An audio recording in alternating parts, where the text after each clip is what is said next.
So with Sharia law, I just believe that the whole concept of Sharia law, obviously, if a lot of Muslims want, why would you want Sharia law in the UK?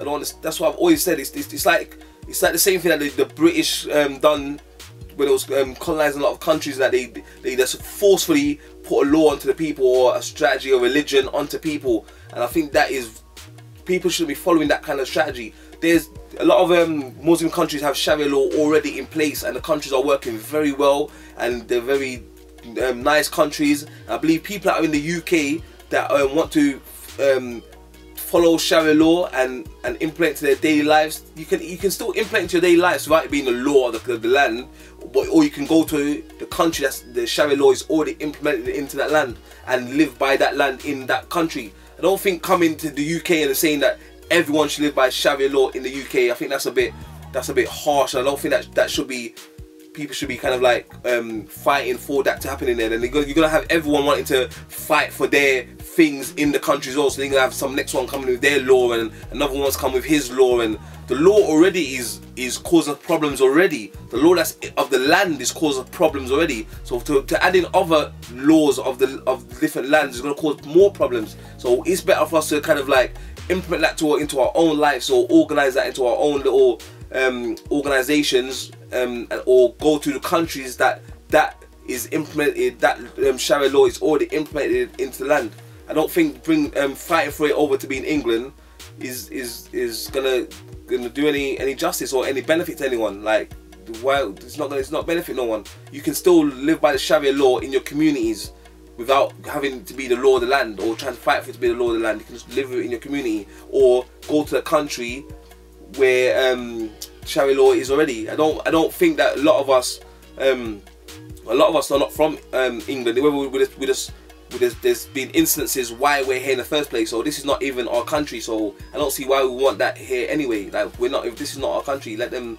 They've already done enough damage to us already. The whole British kind of institution, government laying down laws on us and forcing us to live certain ways, and it is what it is. If we want to change things, like, we can go out to our own countries and fix our own countries and organize and strategize in our own countries and build up our own countries the way that we want to live in our countries. That's what I think with Sharia law as well.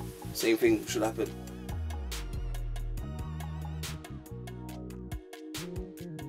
Yeah, scrapping packed lunch is definitely not. I don't think that's a good idea. No way. Parents should be able to give their kids a packed lunch. Like, I would definitely, if I'm gonna give my kids a packed lunch, then I'll like them to respect that. I'm saying, it's also a duty of the parents to start making sure that their kids are eating a bit healthier.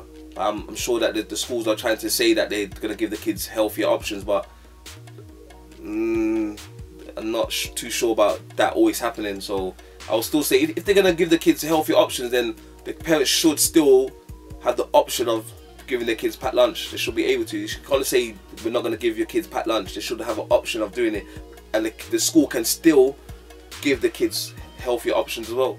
So I don't think they should scrap packed lunch. No way. Or the whole Mike JLC. I don't really like talking on other people's business like that on stuff like where it's kind of like people that are knowing that. But obviously Mike's I know Mike, and you know what is that whole thing. To me, it was kind of blown out of proportion. Obviously, Mike should have known a bit better than to do certain things with them kind of strange people. But I don't know. I don't know. I haven't been following that situation. Talisha's always getting in little bits and pieces. But I don't know. Like, I don't know.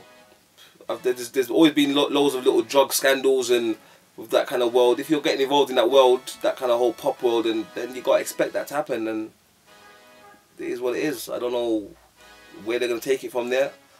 I don't know where they're gonna go with it. Like, to be honest, personally, I don't care. And yeah, I wish all the best to him. I hope he gets off it or whatever. I wish all the best. Do you feel he was set up? Yeah, I definitely think that whole thing was kind of dodgy. It was very dodgy, and it's, you know, it's the press.